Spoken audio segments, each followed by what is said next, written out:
Hello friends, welcome to இது நம்ம சமையலறை. இன்றைக்கி நம்ம சமையலறையில் இந்த ரமலான் மாதத்தில் எல்லார் வீடுகள்லேயும் சாப்பிடக்கூட நோன்பு கஞ்சி எப்படி ரொம்ப ஈஸியாகவும் டேஸ்ட்டாகவும் செய்கிறதுன்னு தான் பார்க்க போகிறோம். இப்போ இருக்கிற இந்த லாக்டவுன் பீரியடில் நம்மளால் வெளியில் போக முடியாது. அதனால் இந்த நோன்பு கஞ்சி நம்ம வீட்டிலேயே எப்படி ப்ரிப்பேர் பண்ணுறதுன்னு வாங்க பார்க்கலாம். 1 டம்ளர் பச்சரிசி எடுத்திருக்கேன். நான் குண்டு பச்சரிசி தான் எடுத்திருக்கேன். இதுக்கு 1/2 டம்ளர் பாசிப்பருப்பு எடுத்துக்கணும். 3 டேபிள் ஸ்பூன் கடலைப்பருப்பும் 1 டேபிள் ஸ்பூன் வெந்தயமும் எடுத்திருக்கேன். இப்போது ஒரு பவுல் எடுத்திருக்கேன். இந்த பவுலில் நம்ம எடுத்து வச்சுருக்க அரிசி பருப்பு எல்லாத்தையும் ஒன்றாவே ஆட் பண்ணிடலாம். நான் இன்றைக்கி கஞ்சி காய்ச்சறதுக்கு குண்டு பச்சரிசி தான் எடுத்திருக்கேன். இந்த அரிசி தான் உங்களுக்கு கஞ்சி காய்ச்சறதுக்கு ரொம்ப டேஸ்ட்டாக இருக்கும். ஒவ்வொரு ஊர்கள்லேயும் ஒரு மாதிரி கஞ்சி காய்ச்சுவாங்க. எங்கள் ஊரில் எந்த மெத்தடில் கஞ்சி காய்ச்சுறாங்கங்கிறத தான் நான் உங்கள் கூட ஷேர் பண்ணியிருக்கேன். இதை எல்லாத்தையும் நல்லா வாஷ் பண்ணிவிட்டு தண்ணி ஊற்றி 1 மணி நேரம் ஊற வச்சு எடுத்துக்கணும். இந்த கஞ்சி தாளிக்கிறதுக்கு என்னென்ன திங்ஸ் தேவைன்னு பார்க்கலாம். ஒரு மீடியம் சைஸ் வெங்காயம், ஒரு சின்ன தக்காளி, ஒரு பச்சை மிளகா, ஒரு மீடியம் சைஸ் கேரட்டு, ஒரு முழு பூண்டு உரிச்சிருக்க, மல்லிக்கீரை தேவையான அளவு. இது மட்டன் கீமா, இது ஒரு 100 கிராம் போல் எடுத்திருக்கேன். இப்போது ஒரு ப்ரெஷர் குக்கரை ஹீட் பண்ணிக்கிட்டு இதில் 1 டேபிள் ஸ்பூன் ஆயிலும் 1 டேபிள் ஸ்பூன் கீயும் ஆட் பண்ணிக்கிறேன். குறைவாகவே எண்ணெயும் நெய்யும் சேர்த்தா போதும். இதில் ஒரு துண்டு பட்டை, 2 ஏலக்காய், 2 கிராம் சேர்த்துருக்கேன். இது லைட்டாக பொரிஞ்சதுக்கு அப்புறமா இதில் வெங்காயத்தை ஆட் பண்ணிக்கிறேன்.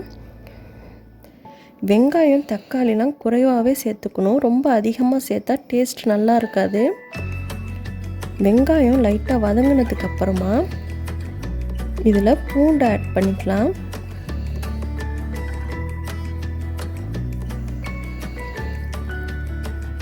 பூண்டை ஆட் பண்ணிவிட்டு லைட்டாக மிக்ஸ் பண்ணி விட்டுக்கலாம்.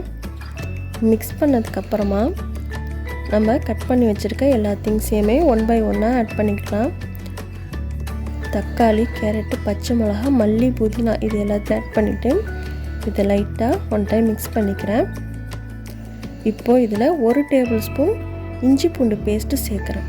இஞ்சி பூண்டு பேஸ்ட்டும் ரொம்ப அதிகமாக சேர்க்க வேணாம், 1 டேபிள் ஸ்பூன் சேர்த்தா போதும். இப்போது இதில் மட்டன் கீமாவையும் சேர்த்துட்டு இதை நல்லா மிக்ஸ் பண்ணி விட்டுடலாம். மட்டன் சேர்த்துட்டு இதை நல்லா ஃப்ரை பண்ணி விட்டாச்சு. மட்டன் சேர்க்க உங்களுக்கு பிடிக்கலைன்னா மட்டனை மட்டும் ஸ்கிப் பண்ணிடலாம். மீதி எல்லாமே அதே ப்ராசஸ் தான். இப்போது இதில் ஊற வச்சுருந்த அரிசி பருப்பை இதோட சேர்த்து 1 டைம் நல்லா மிக்ஸ் பண்ணி விட்டுக்கிறேன். இது லைட்டாக மிக்ஸ் பண்ணதுக்கு அப்புறமா இதுக்கு தேவையான அளவு உப்பு சேர்த்துக்கலாம். உப்பு குறைவாகவே சேர்த்துக்கோங்க, ரொம்ப அதிகமாக போயிடுச்சுன்னா நல்லா இருக்காது. நம்ம லாஸ்ட்டாக கூட உப்பு செக் பண்ணிவிட்டு சேர்த்துக்கலாம். இப்போது இதுக்கு தேவையான அளவு தண்ணி சேர்க்குறேன். தண்ணி தாராளமாகவே சேர்த்துக்கலாம். இந்த அரிசி முழுகிற அளவுக்கு தண்ணி சேர்த்துருக்கேன். இப்போ இதை க்ளோஸ் பண்ணிவிட்டு 4 விசில் விட்டு எடுத்துக்கிறேன். 4 விசிலுக்கு அப்புறமா குக்கரை ஓப்பன் பண்ணுறேன். ப்ரெஷர்லாம் நல்லா ரிலீஸ் ஆகிடுச்சு. இப்போ பாருங்கள், கஞ்சி நல்லா வெந்திருக்கு.